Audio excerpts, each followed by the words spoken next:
Good to see everybody here. Welcome to another episode of Event Marketing Redefined, right? Super stoked to be here again. Great to see everybody piling in. Really cool to see familiar names, people returning. Love seeing that. So, fun conversation today. Hollie, I had a great conversation with her when we first spoke. A lot of like really cool nuggets and topics and things that we're going to kind of pull apart today. So, Hollie Ashby is the manager, senior global events at, I always mess this up, Akamai Technologies. Akamai. It depends on who you are in the organization. I've heard Akamai and Akamai, so Whatever. I'll give you the bonus point for that. Feel like I sent mine now. I was a little worried about it. And I was like, I didn't want to ask. I'm like, I already asked and I feel Yeah. like I got it. So, Hollie, you have great experience, right? You have a really cool background out in the West Coast with Palo Alto Networks, with CrowdStrike, with Tesla, with Salesforce. You've been in events. I think it's close to 10 years now. Yeah. So, yeah, I think you bring a great deal to this conversation and looking forward to talking to you. And thank you for being here. I appreciate it. I'm happy to be here. Thank you all for having me.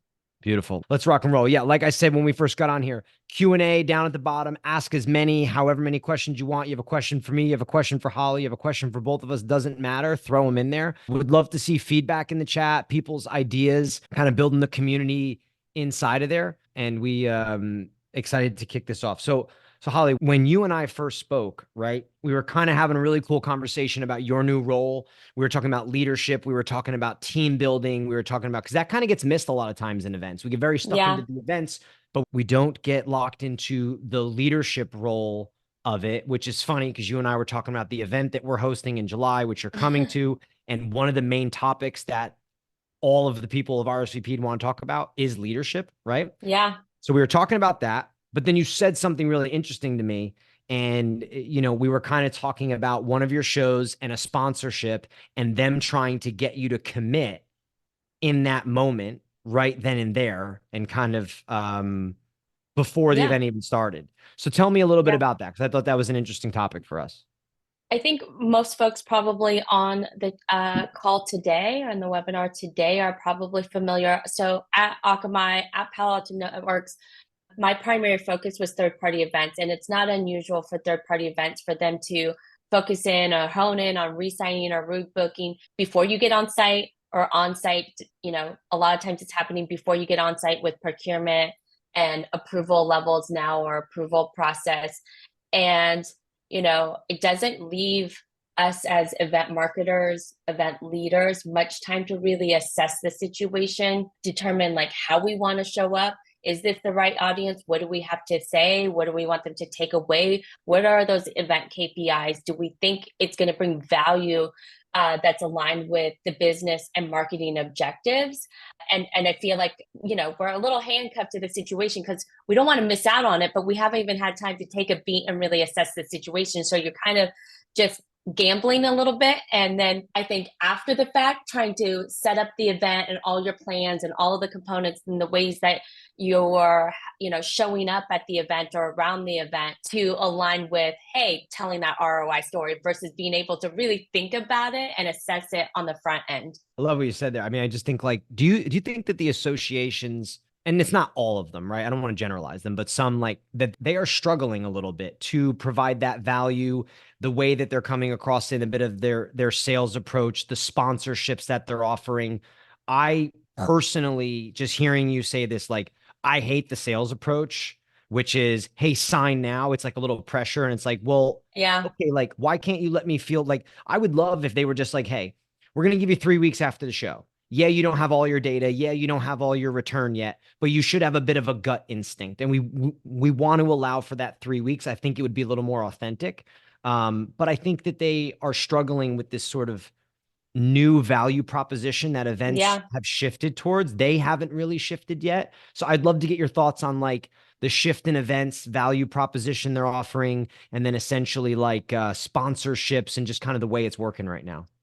Yeah, and I can speak from my experience. I definitely agree with you there. I think there's a lot of third party events, there is a cooling off period, right? Even when you resign, whether that's before you get on Yeah. site or on site before the show wraps, there is a cooling off period to really let people think. But I think the hurdle that I've experienced is you give your sentiments of what sponsorship level you would like to come in or rebook for, And they kind of plan that out. And there's only so many sponsorships at each level that if you don't really commit to the one that you really need, really think you have funding for, you might lose out on that opportunity. Two, I do agree with you. There's a little bit of a staleness when it comes to the value prop or the ways that you can sponsor or the sponsorship packages Yeah. themselves. I think, as human beings, we get in the habit of being in the same old rut versus, pausing for a beat and figuring out how can we be innovative, how can we do something new and really staying fresh. There's definitely, obviously, especially coming out of the pandemic, a demand for in-person engagement. So I totally believe in the value of events. There's nothing like that person-to-person engagement. We're seeing it right in the numbers from all of these third-party events, but it's really, more and more, I'm sure most folks on this call, you're getting pressured, you're getting asked, where's the data? What are results? How are we going to measure? So it's not just subjective or anecdotal at this point.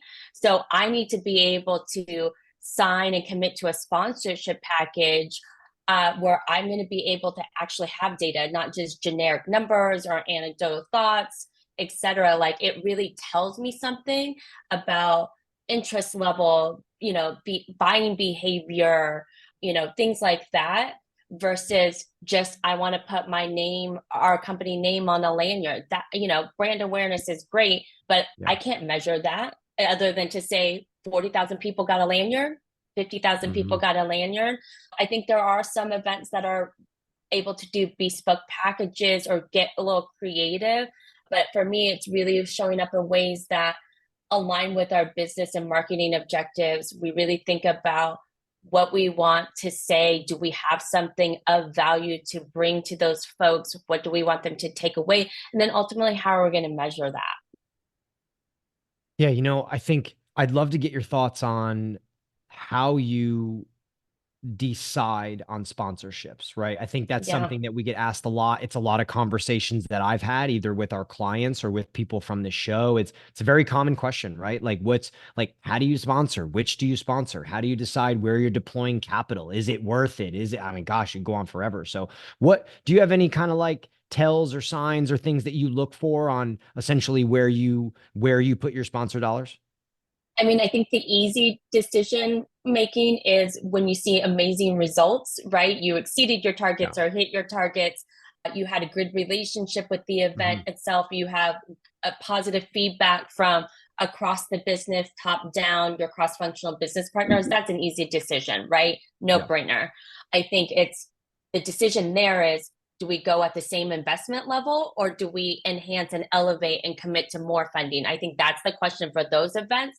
I think there's a sliver of events where you have to show up because it's a strategic partner, or what it would say if you didn't show up, more than what you Mm. might get out of it. So there's that. And then I think there's, a category of events where you might have to dig into it more. And, it might have performed well in certain areas, whether that's customer meetings or session attendance or just brand awareness. But as far as like top of the funnel, maybe not as well. And you really just have to assess what are the business priorities. And I always just bring it back to the North Star, right? At the end of the day, events is a vehicle for the marketing organization, for the business. So it really needs to align to those North Stars. And it's not about what Hollie wants to do or what my event team wants to do. It really Mhm. needs to be aligned to those North Stars. So a couple of things you said there I like that I kind of want to get into. One is North Star. You're not the first person I've heard use that term. And I think a lot of like really savvy event marketers I've talked to, they talk about North Star. They have one, they understand it, everything. They're not like just throwing darts at the wall. Like they know what that Yeah. North Star is. So when they're making decisions, it's like when people say that they've made a first principle decision. Your North Star tends to kind of drive what your first, principles are. So you're making proper decisions. So I just want to reiterate that because I love what you said. And I think it's super important for people. My next question is like, when you're talking about sponsorship, is there any like, have you ever asked for a different type of sponsorship? Have you ever tried to create your own? Tell me about that. And then next piece of this is tell me a little bit about like, are there any changes you would make? Like if you were an association, you were trying to get creative, are there anything different you would offer? Yeah. So to your first question, definitely have had a third party event where we worked with the event contacts, sales contacts, and also their content lead on creating a bespoke package. Specifically, the event was Mobile World Congress Barcelona during my tenure at Palo Alto Networks. We had sponsored the event, showed up with a stand, which they call in Europe a booth when they is what they call it in America, and had some speaking opportunities. That event pre-pandemic had 100,000 plus individuals that attend. It's pretty large. And it was a first for us, but there was a desire by our 5G security team to be there, huge opportunity for us. So we went in, and I think the event yielded enough positive results and business impact, specifically around pipeline acceleration and influence and customer engagement, that we worked with the organizers to create a bespoke package. So it ended up being labeled the security headline sponsor. And so that yielded a certain amount of sessions across certain stages and within a certain aspects of their program. One was they were targeting that kind of C-level CISO audience for a summit invite only. And so we had main stage presence for that, obviously branding, heavily promoted. We had a competitor on our heels to take it away from us after the first year, and re-signed, and then worked with the contacts again to kind of fine-tune that bespoke package based on some feedback from the team, from our executive leadership of what worked and didn't work. So it was great that they had that. I will say that that event is so widely attended and popular. They have limitations what they can do, or willingness, because they know they can get people to they know that there's another competitor to Palo Alto Networks that will come in and snatch it. And they're able to get those sponsorship commitments and investment dollars. Like, it's a no-brainer. They're almost bursting out of the seams, but nice that even though basically we're beholden to them, because they have so much demand, that they're still willing to have that conversation with us year over year. I was going to say, into your second question about if we're seeing events kind of get more creative, I think it depends on the event. So at Akamai, under the third-party events portfolio that I manage with a team of mighty and strong, skilled event managers, I think one who's on this call, we manage across the security business, cloud computing, and the legacy business, which is carrier media. So each of the events is slightly different. I think there is a uniqueness when it comes to cloud events. There's more personality, I feel. There's more fun factor elements. There's unique sponsorship opportunities, whether that's a lounge or a networking party or some cool branding. There's just difference I see in cloud events than maybe traditional cyber or security events. I hope the trend continues where people are looking for unique opportunities.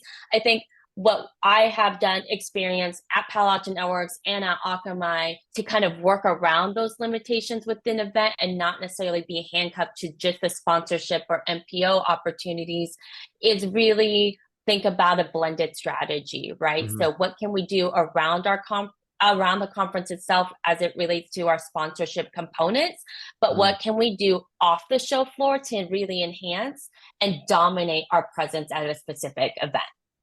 Yeah.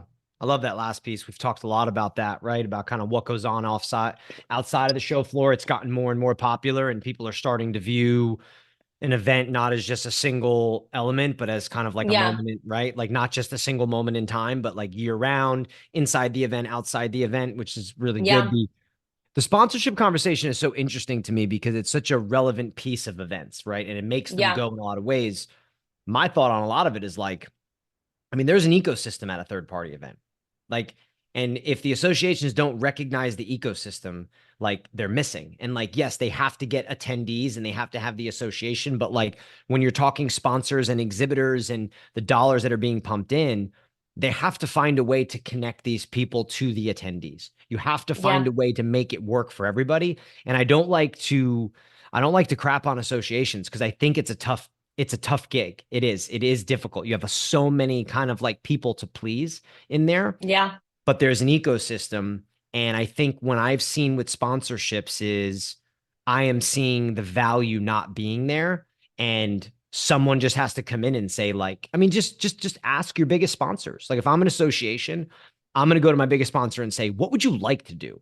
Right? Like, we have this list, but like, give me something you'd like to do, and I may not be able to give it to you, but I can work from it. I can go, Yeah. okay, good idea. What if I did A, B, and C? And you're like, hey, that's great. Okay, now we're working. And then whether that works or not, you can come back and be like, hey, this didn't work. It was my idea. We adjusted it. What else can we do? And it's starting to create a little more continuity, I think, in the ecosystem of everybody kind of getting what they're seeking.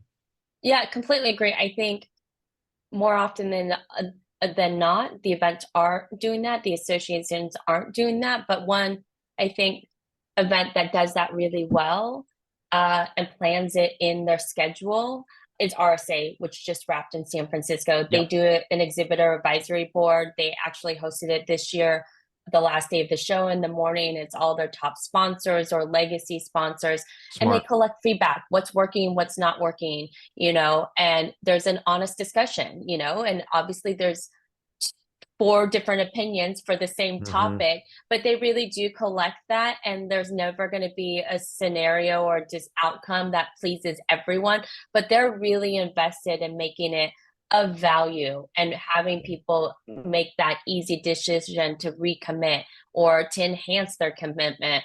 I think part of the all-in conversation that we were touching on earlier too is whether or not to sponsor or not. At RSA, Palo Alto Networks, my previous employer decided to not sponsor RSA at all, but they Mm-hmm. dominated the city, or tried to, or at least Yeah. attempted to. I don't know if the strategy actually pulled off for them, but they basically did a hotel buyout within eyeshot of Yeah. Moscone Center, had drones flying, a flash mob, etc. So they clearly made a decision. Maybe they'll Yeah. decide to do something different. But yeah, it's just something we're all dealing with in this new world. And I think part of it is the economic climate. I think it has a big part to do Yep. with it, right? Just transition it to not just being an event planner, but more of that event marketer, which is the Yes. terminology you're using. And then I think it's the economy. I think when people are, whether a business is doing fiscal financially well or stable, I think they're being sensitive to what the climate is and hedging their bets and trying to make it so they don't have to lay people off. There's not Yep. disruption of the business, right? And so what takes a hit or gets a harder review? Efforts like, events Mm-hmm. potentially, I think, or teeny budgets is another one which impacts events. yeah. And I think what you're saying is a bit of a danger to the associations that companies are smart, event marketers are smart, marketers are smart. They need to go get what they need to go get, which is deals, which is in front of the customer, Yeah. which is building Yeah. relationships. So if you're not going to provide it, those hundreds of thousands of dollars into the millions are going to take a company like a Palo Alto Networks that says, "Hey, I don't want your sponsorship, but this is what I'm going to go do." So Yeah. they're spending dollars, so it's in and around the event. And I think you're seeing even companies that are not sponsors or not major say, "I don't need the sponsor. I'm going to pile all this money. I'm going to leverage your event." And I think you're going to see associations get smart to it and start to. I love the committee idea that RSA has because I think it's smart because you're listening. Oh Like yeah. it may be tough Yeah. conversations, but you're listening and you're saying, "Hey, tell me what you need to succeed here." Yep. And then They it take just it on the becomes, chin really well yeah, and I give you them have credit to. for that. They have all their leadership there. I think some of the conversation I've sat in when what's in association with kind of their top sponsors or an advisory board, and RSA is one of them, is where companies are trying to make up for the loss from pandemic, and they're charging exorbitant numbers now for things that doesn't make sense, even with the cost of with the rise of inflation and how that's impacting costs. There was conversation recently about how rigging has gone up, internet, and like the internet is not even at a capability where it can run our technical demos for tech companies. It's just a bad look. And when all of these costs go up, and that's just for Yeah. your basic event infrastructure or components, then that prevents you from investing more or Yep. doing other things because you're putting in the basics. And so there's been a desire from some of these rooms I've said and with other event marketers to spend here or here, but the cost of internet, rigging, labor, Rage. etc., has gone up. Yeah, shipping, or like Freeman Unreal. at RSA just charges you and you don't even get a beat to like actually Nope. look at the inventory they're shipping and see if it's accurate. Nope. And Nothing. they're like, here, pay this bill. Otherwise, we're not Yep. shipping your stuff. So that was a conversation we had. So when all of those costs are going up, I might have the same budget or an increased budget, but Yeah. I'm not able to do anything more, which is kind of a little bit of the sad reality. And, it's a conversation you have to have internally with leadership and the people who hold the purse strings. And Mhm. and at every organization that's different. Some people are leaders and finance managers who really believe in events, and more often than not, my experience has been you really have to educate them Mhm. and Yeah. hype up events and really show the value and really come across as an expert so you have more credibility with them when you're giving a recommendation about how you show up or sponsor an event and what that dollar amount is that you're asking for. I think the better that the technology gets and the better that event marketers that I'm seeing are getting, they are seeking pipeline impact, ROI, and understanding of what is actually happening and what is it creating. It will then turn back eventually to the associations, to the contractors, and say, like, you're killing me. Like, you're Yeah. killing us here. We can't afford to keep doing this, which is why when you look at the data, from CEIR, from Exhibitor Advocate, from Exhibitor Group. You just go down the line of everybody that puts out data out there. I mean, a lot of these shows, I mean, of one third of the exhibitors are new. Yeah. And it's that way. And they're like, oh, we're filled this year. No, you're not. You have people walking out the back door, coming 1 year, leaving, coming 1 year, leaving, coming 1 year, leaving, and you're just filling with new people that don't stay, like the lifetime value of those people. So I think it'll come full circle. I don't know if the costs are ever going to go down from the contractors and all Yeah. that. That's Well, I that's will say, I another think war. just I'm seeing some comments in the chat, and obviously budget funding. There's never enough money. There's never enough time when it comes Yeah. to events, right? Don't we wish those were our superpowers? I think ways that, my team and I've historically tried to save budget is think beyond just the one event, right? So if you're ordering swag or branded materials or branded walls or whatever assets, or you're leveraging a creative agency or partner to create digital assets, is is there does it make sense to have it be more corporate or generic and not necessarily speak just to that one event, right?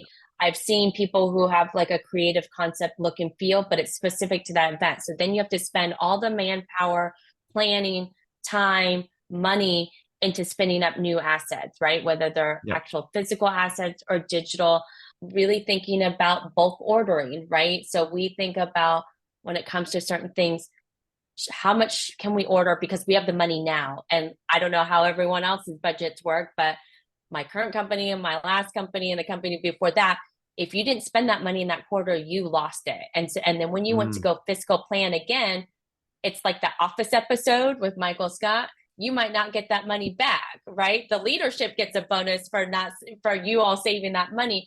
So we are kind of of the school of thought of just spend it because we're not going to lose it, and they're probably Mm. not going to give it to us in our next year's budget. So we'll spend it. And how do we get creative? What do we need to spend it on? Yeah. Right? Is it to somebody else's event? Maybe it's to the proprietary event, or maybe it's an event down the road. And how do we comply with all of the finance process and approvals, etc., but spend that money so we don't lose out on it? I don't know what everyone else's roles or experience are, but I've had agencies who will casually say, oh, we'll look into that venue, or we'll do this, or we'll do that. They're not doing that out of the kindness of their heart generally. I mean, I've had an agency here or there extend themselves. They're Yeah. going to charge you, right? In account management hours, venue sourcing hours. Yep. And, I don't, me personally, it doesn't matter how lean my team has been. That's something we can do. It's also kind of fun for especially junior people to do. It's a little Yep. bit, breaks up the monotony of events, and they get excited and they can see how this maybe ancillary happy hour networking reception may come together. But I've had agencies that will say, we'll do this and we'll do that. I'm like, no, because that will cost me, and we'll do it. Or we're happy to create this file or rent you this equipment. I'm Yeah. like, no, it might make sense if we just buy that monitor and use it over and over and have it in storage and ship it from event to event versus renting every single time. I want to get to something you said about the all in or nothing, right? I think that's a Yeah, really interesting kind of approach. We had a question that I wanted to get to from Farah, and she's sure. asking, do you have any examples of sponsorships where essentially you were able to measure the success of it? Or were you able to measure it as a part of success? Do you have any examples there or something you can think of? Yeah, I think all of my events is when it comes to measurement and digesting the results, it's a collaborative effort, right? I'm not the only person responsible for that. You're working with a whole host of folks. So making sure that we're doing it in a unified way. But every single event, I have had to do that. So for third party events, it's marketing qualified leads, marketing engaged leads, direct source pipeline, contact influence, Mhm. pipeline influence. We'll try to collect as much information both from systems, but anecdotally on pipeline acceleration as well. So those are a few of the benchmarks. And then it's volume of completed meetings and round numbers around boost scans or, Mhm. top of the Yeah. funnel scans. But when it comes to like lead scans, I am in the habit the last several years of being very granular with them. So not just this demo station or this demo station. If we're at a third party event and we're doing theater presentation after theater presentation over a 3-day conference, and that ends up being 30 to 40 sessions that are 10 to 15 minutes each, I want to know exactly what solution that's connected to. So we have a way of Yeah. scanning that's manual, but it's organized and is able to filter out the raw data reports so that we can be specific and that we can proactively provide that granular detail to our leadership should they ask for it. But then also those go to market teams want it. Yeah.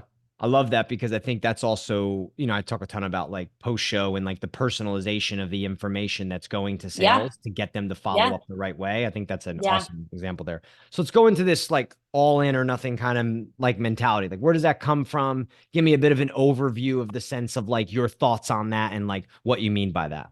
When it comes to sponsorships, No, like from the event side of things, right? Like when you're going to an event of whether you're all in or nothing type. oh yeah. Well, if the organization and leadership has decided we're going to the event, we're going to go to the event all in. But what does all in mean? I think going back to some of the earlier comments and discussion you and I have had, all in doesn't mean only on the show floor or only Yep. at the conference. All in is really a thoughtful 360 strategy and a blended strategy, Hmm. right? And it could be customer dinners, it could be a VIP event, it could be just, a hospitality meeting hub. It could be a whole host of things. It could be a webinar. It could be digital. It doesn't have to be all in person. So it's really, for me, all in, once we're committed and contractually obligated to an event, all in means really assessing how we want to show up, all the ways, what makes sense for the audience that's going to be there, what we have to say, what we have to announce, and really coming through with a 360 plan in partnership with, you know, other functions within the How are business. you? I like that because earlier we were talking about like what you're measuring, talking about results, right? Like we're there for results. I mean, you said events, it's a function of marketing, right? Like you're helping marketing, you're driving sales, you're going to get results. You have to be able to measure and quantify to the best of your ability. I'm just a firm believer that like there's not like this super dialed method for there are things going on at events that are just kind of unmeasurable, right? They're Yeah, just to a for degree. sure. And I think anybody that's, I've heard some people, I listen to some marketing podcasts where they really kind of shade events and the idea that you can't measure it. But I could also argue that there's a lot of pieces of marketing in general Yeah. that don't get measured to the ability that they think that they do, or they're kind of over measured in a way. So like what goes into your decision making when you're talking about that 360 approach from a booth to a sponsor to a dinner to the things that you do? Like what does your decision making look like and your approach strategically? I think starting with those North Stars that we touched on, Yeah. having conversations with leadership about what's important to them, understanding their sentiments around sponsoring a specific event or series of events, looking at the historical data and information, right, Hmm. is really important more than just the year before, as much as you can grab, understanding the data from the event itself, right? From the association or the event organizers, demographics, how's it been changing year over year? What are they doing to capture those decision makers has been Hmm. a point that's come up in the last year for me quite a bit has been part of kind of that process of if we're going to be at an event or not, or sponsor an event. And then, Kind what are the funding levels is another piece, right? of. What level should we be at that makes sense for who we are, what we offer to the marketplace, the personas that will be at the event, how long the event is, and then seeing, obviously, do we have the budget for that? Is there a specific quarter that we need more top of the funnel support? The sales organization needs more top of the funnel support versus another, right? Not all quarters are equal. You talked about looking at data. Like, what kind of data are you looking at? Is there anything specifically you're looking for in the historicals? Like, what are you seeking out? Yeah, I mean, ultimately, we're looking at revenue generated from the events, right? What are the closed ones? How many ops fell through? Essentially, what was the pipeline impact? But revenue is obviously, when you look at long-term data and results, is what we're looking at. I think, obviously the data initially out from the event is slightly different. And then when you say, so revenue, right? Like for what you do in the event program that you're running, I'm sure you have some of that revenue that gets added from the events is like net new business. Some of it's Yep, probably, net new logos. are you counting things like customers that increase their spending, customers that increase average sale, acceleration of pipeline on deals that are currently there? Like what's all factoring into that revenue? Every single one of those Yeah, data points, that's good. every single one, right? And, Yeah. and each event is different. So pipeline influence or acceleration for like a Mobile World Congress was something we looked at more and Hmm. was a greater number than another event. Yep. So it's not equal across the board. I think that's a great point to hammer home because I think when people start talking about like there's this whole thing about ROI right now and everyone likes to talk about it, but I think people get very lost in what it actually is, Yeah, right? Like people get very stuck on like about badge scans, leads, deals we sold. That is a cost per head.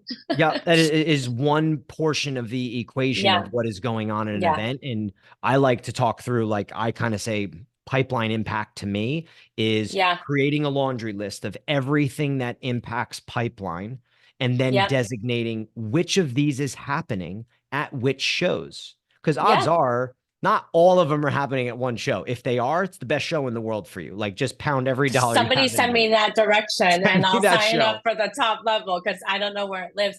And I think, speaking to my past experience too, a lot of what I'm talking about is around third party events, right? Yep. Regardless of what industry you're in, this should hit home. I think when you're talking more to B2C organization, it's slightly different. Specifically, my years at Tesla, a lot of the bigger events that I owned or helped support were our product unveils. So Mm, how we measure that is unique visitors online in real time, but then after, right, when they reviewed the on demand recording, how many people were in person. And then mm, as far as revenue, initially from the event or when we unveiled the product, it's revenue around orders or deposits. So okay. like Model 3 was $100 deposit, right?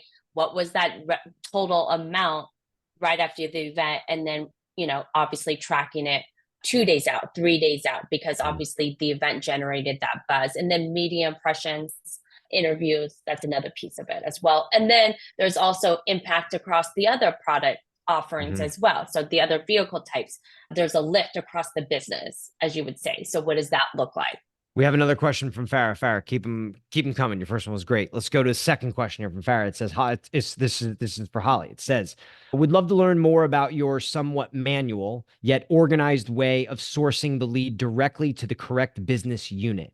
Do you use a universal lead capture solution that can granularly map directly to FSDC?" Yeah. So, yeah, I would highly recommend if you're not working with your marketing automation team or whatever your company calls them, spend some quality time. I've spent the first few months at Akamai really having those conversations, understanding how it varies from my previous companies, bringing kind of highlighting some things that I would recommend, bringing in everyone, so the sales leaders, marketing automation leaders, and then event leaders as well, to the table for a real conversation, because no one was talking to each other, and understanding what's the process, what are the systems we're using, what's their lead scoring methodology, right? Specifically around your event portfolio, if you own a specific scope, or maybe the entire global events portfolio for your organization, and having all of that information, collecting that information before you go and make decisions about what you need to do around your scope of events or the events that you're supporting or leading, or making recommendation. I'm just big on collecting information, understanding systems, even though I'm not technical. As far as the manual process, we don't use a universal lead scanner or lead capture app. We're beholden to whatever the third party event has, right? I will tell you one event that I don't like working with is Black Hat's event. They use Swap Card, and that one dedupes.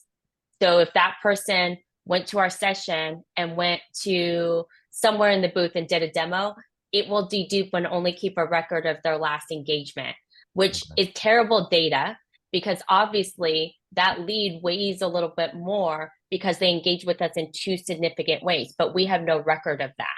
So it's been a pain point. All of their top sponsors have talked about it. As far as something like RSA, it's really deciding how many lead devices you need and ordering. We name them a specific way. It's around a specific station. We talk through how we're going to organize and be able to really know where the breakpoints are for each booth theater presentation, so we can map it back to our schedule, which obviously tells us which solution or product or business unit, as I think Farah was asking, it relates to. During my time at Palo Alto Networks, if we had 30 in booth theater sessions, there's only 4 business units essentially. So one out of those 30 or 40 booth theater sessions, it fell into one of those 4 business units. Each business unit theater session had its own child campaign. So there's the program campaign, the child campaign. We would have all of the leads from the entire conference itself, regardless of where they were, booth, conference, partner session, breakout session, whatever, into the routing campaign. They would get routed and scored, but then we would be able to see all the different ways that they engage with us. That was aggregated and scored. And it was also pulling in their historical engagement with Palo Alto, plus the persona, plus where they sit geography wise on the map. And then it was routed to a specific BDR or SDR, depending on your organization. And then a nurture campaign was decided and applied from that.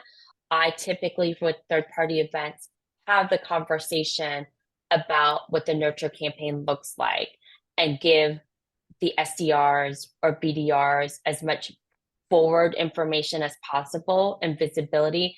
This is what's happening. This is what's coming, and enabling them more. And there's the required information that at each organization were required to give or asked to give to really empower them with as much information, because typically they're not at the show. So they're being handed information and having to translate or interpret it. Hollie, you are extremely popular here. We have a bunch of questions, which is great, which is what we love. I do just want to make one point on that last bit there when Hollie was asked and what she was answering. Like, we talk about a lot of times about the line between event manager, event coordinator, event person, and event marketer. And like what Hollie just rattled off there is the difference of being a real event marketer and understanding the bigger picture, talking about working with the marketing automation team, understanding what these events are producing and then where that funnels to and what the output and what it begins to produce. It's like a full understanding of like, it's not just planning an event or coordinating an event or bringing it together. Like those are the basics. Yes, they're challenging, but those are the basics. And then once you understand what the output of those events are, you then connect yourself to that. And I think that's where people who are on here to learn or looking to be in the shoes that Hollie is in, like that's where you get dangerous, when you start to get that business acumen and you start to understand that. So I just want to say, Hollie, it was a great answer, but let's get to some of these. I saw a question about why we're not using our own lead capture app. Yes. So most of the time for third-party events, you're not allowed to. There are, depending on the device and the system that they use, you can add custom questions, which we have applied where it makes sense. during my time at Tesla, we actually had our own event app, whether it was a test drive experience, a product unveil, or in-store visit or engagement. There was an app, and it was a universal app across all ways people were engaging with the business. So question for Shazia. Shazia, great to see you here. Glad you've come. How do you work with key stakeholders and get buy-in for metrics and ROI? I love this question. Yeah, I think, when I'm new to an organization, it's information collecting. It's scheduling those one-to-one or one-to-few intro conversations, understanding what people's roles are, who they sit under, what their scope of responsibilities are, what their background is, and maybe obviously sharing as well from my seat, and then figuring out maybe where they fit in your world, right? Understanding systems, understanding the process, collecting all that information, getting access to all those systems and tools as well, and kind of getting a tutorial, even if you're not the one who has to create the campaigns or pull the reports. I like being able to know the basics and not have things be verbalized to me where can't put the picture together with the words that somebody's sharing with me. I think as far as getting buy-in for stakeholders, one, you have to have data. You cannot talk in anecdotal stories or highlights or say, this is how I feel. You have to have some sort of strong base, and that comes in the numbers, that comes in the data. I think where you can remove yourself from the data is, like, for instance, what Palo Alto Networks did by pulling out of RSA. I was able to highlight some trends we're seeing with third-party events, or what competitors or people within the security space are doing as far as their approach to third-party events. So that's kind of the one time where you don't necessarily have hard numbers, but you're showing something. So that, coupled with numbers and coupled with your strong recommendation, not based on any personal thing you want to do. Yes, we all want to go in with all the big money and be the top sponsor and do the flashy party with the cool talent, but that's not going to get them to buy in. You might get them to do it the first time, but if it doesn't work out, you're going to lose your credibility and your authority as an event expert. So really just making sure everything you're saying and recommending and packaging up is really with the business and marketing intention in mind, and not your own personal feelings about something and personal sentiments. I think, how you present yourself is another piece of it. It might be smaller, obviously, than the data and everything else, but how are you presenting that? How are you coming across? I think knowing your audience, right? Knowing their personalities. I'm a stickler for how decks are done.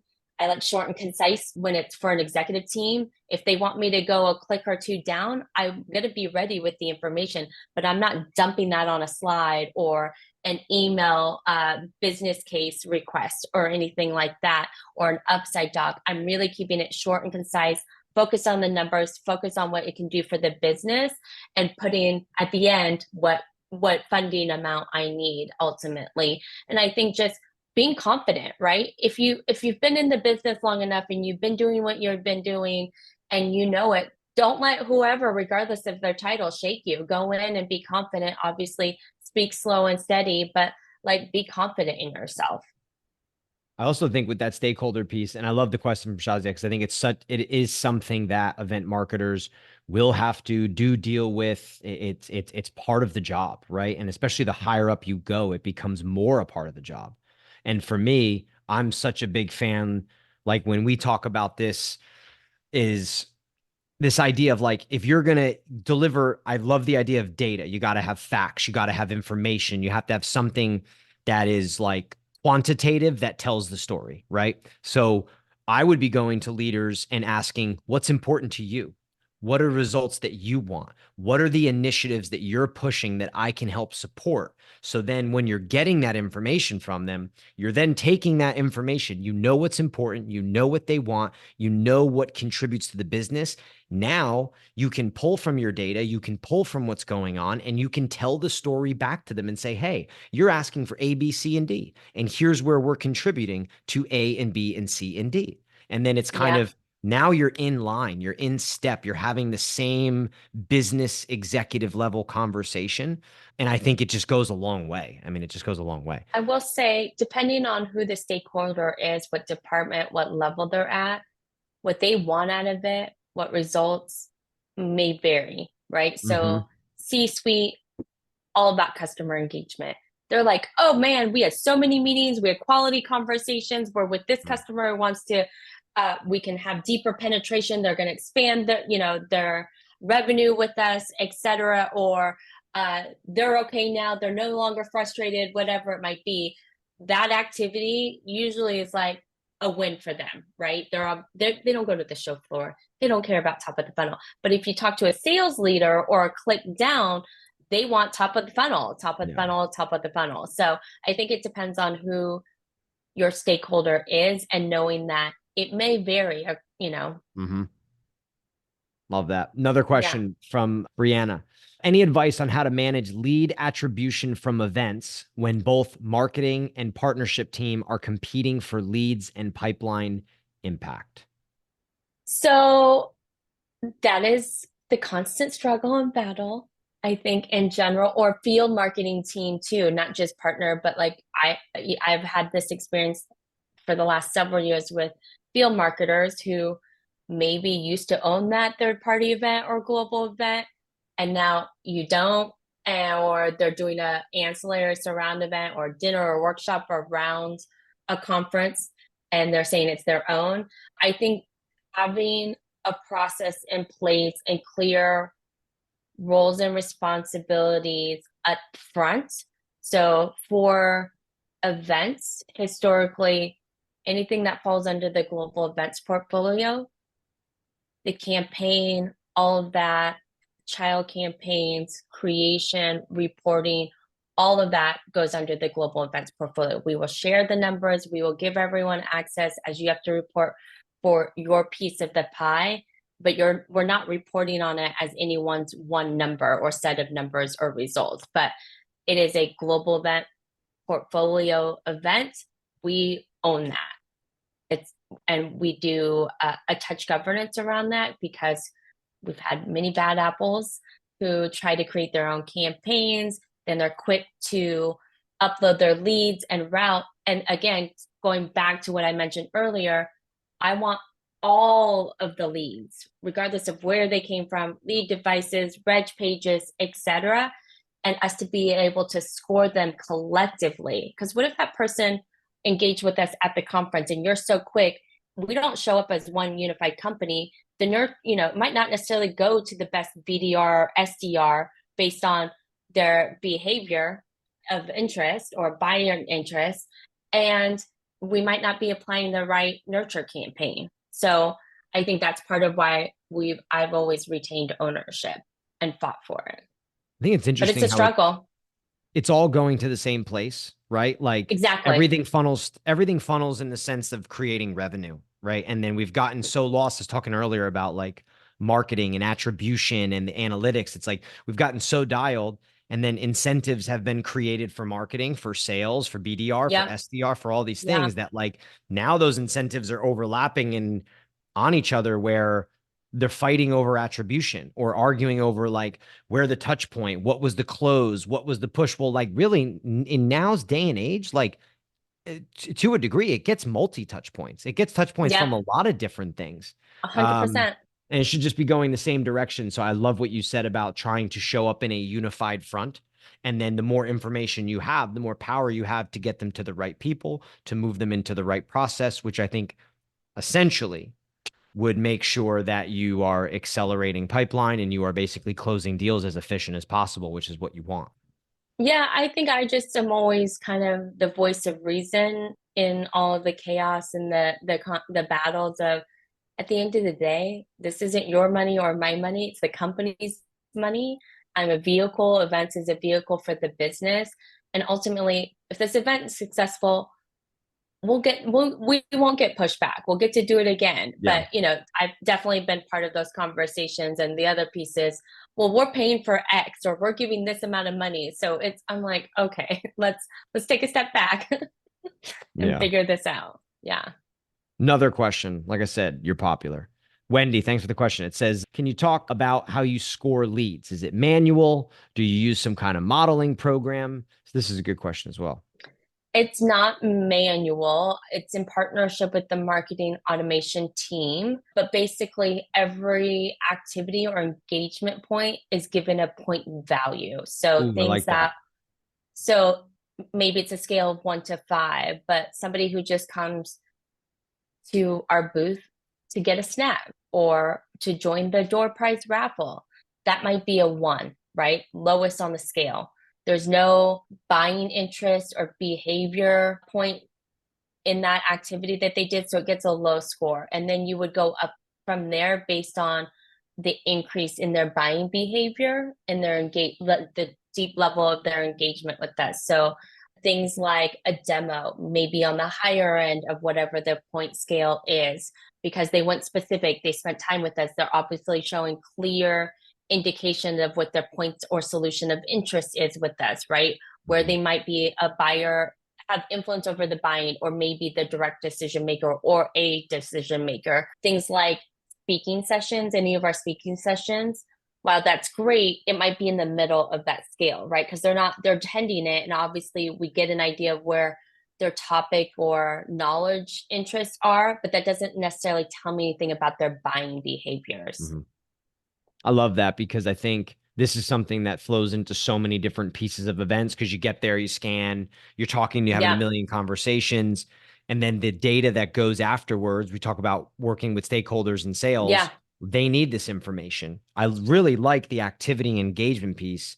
I've talked yeah, constantly all the time about, I've not really done it just yet with anybody or executed it, but creating these like event tags so that yeah, you can tag when you have touch points and then trying to find a trend from those tags through pipeline, right? I don't have it fully mapped out yet, but I think it's there. There's something there. What I love is like when you're at an event, like I've seen it with stuff where people have, they come to a booth, you have a conversation, but then you catch that person in the lobby and maybe you talk for 45 minutes or you have this meaningful interaction in some other place. Like these interactions move in a given 3-4 day stretch and they could be all over. And you have to have a way of documenting that. You have to have a way of yeah, scoring that. You have to have a way of like increasing which touch points are more meaningful than others. And that does yeah. that. And then the next step from there is obviously based on how many touch points or activity points somebody had at an event with us, specifically a third party, they obviously get their total score. And then based on each activity also is connected to a business unit or solution of interest, depending on if the company offers more than one. And so all of that is kind of aggregated and then based on a process, a framework, and a model created before we even go to the event is determined, it will be routed accordingly. So all of this has happened way before we get to the event.